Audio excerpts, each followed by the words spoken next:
मी जे बोललो होतो प्रश्न काय विचारला प्रश्न तिथं अजित पवारांनी काही भाषण केलं.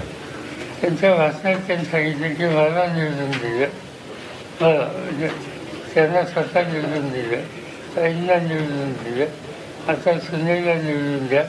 आणि देत असताना त्यांनी आणखी काही वाक्य वापरायचं. तर त्याच्या संबंधी मी फक्त स्पष्टीकरण केलं. त्यापेक्षा वेगळं काही मला सांगायचं साधन नाही. आणि महिलांच्या हिताच्या संबंधीचा इश्यू जर असेल तर मला असं वाटतं की या देशात महिलांच्या आरक्षणाचा पहिला निर्णय राज्याचा घेणारा मुख्यमंत्री मी होतो.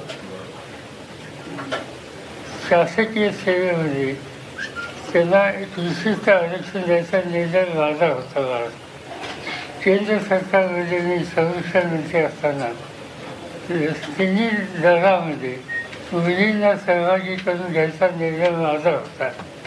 त्यामुळे असे अनेक निर्णय आहेत की त्या निर्णयामध्ये महिलांना सन्मान आणि प्रतिष्ठा मिळेल याची काळजी घेण्याची भूमिका मी घेतली. आणि आमच्या सगळ्या सहकार्याने त्यांना सातत्यानं पाठपुरावा त्याचं केलं.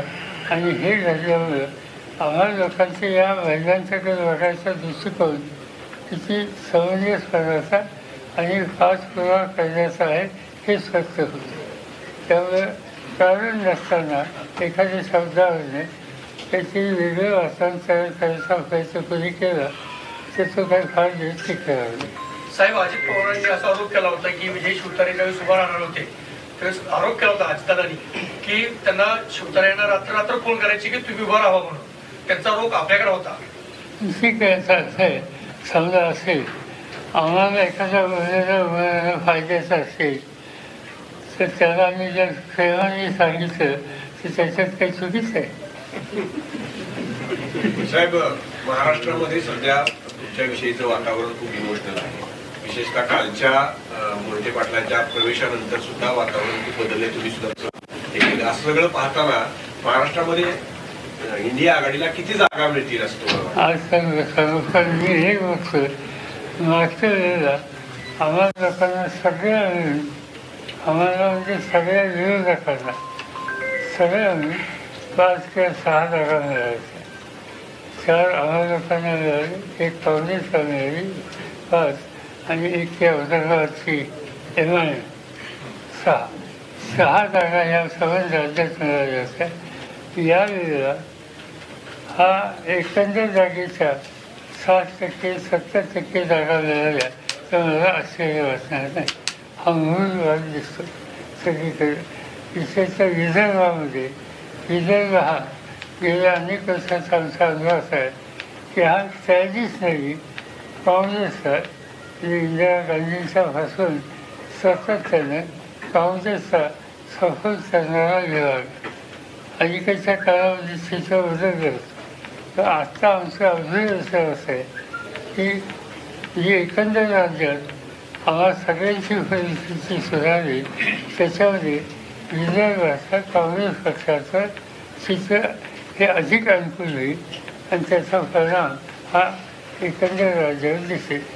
मराठा आरक्षणाचे आंदोलन करते मनोज जरांगे पाटील आता काही भागात फिरत आहेत आणि त्यांनी आव्हान करतायत की उमेदवार पाडा.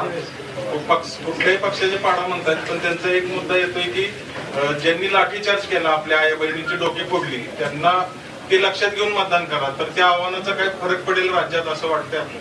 माहिती नाही, पण मी मराठवाड्यात गेलो होतो तिथे जाणवलं लोकांच्यात एक राग असा जाणवला आणि जरा यांच्याबद्दलची आस्था आहे असं जाणवलं. की आता मतात किती लोकांचं होईल हे आज मी सांगू शकतो. निवडणुकीला काही लोकांच्याकडून जाणीवपूर्वक वेगळं वळण देण्याचा प्रयत्न सुद्धा होऊ शकेल. या अनुषंगाने निवडणुका शांततेत पार पाडाव्यात, राजकीय दर्जा मेंटेन व्हावा राजकारणाचा. या अनुषंगात आपण आपल्या कार्यकर्त्यांना राष्ट्रवादीच्या काही सूचना वगैरे देणार आहात की कसे?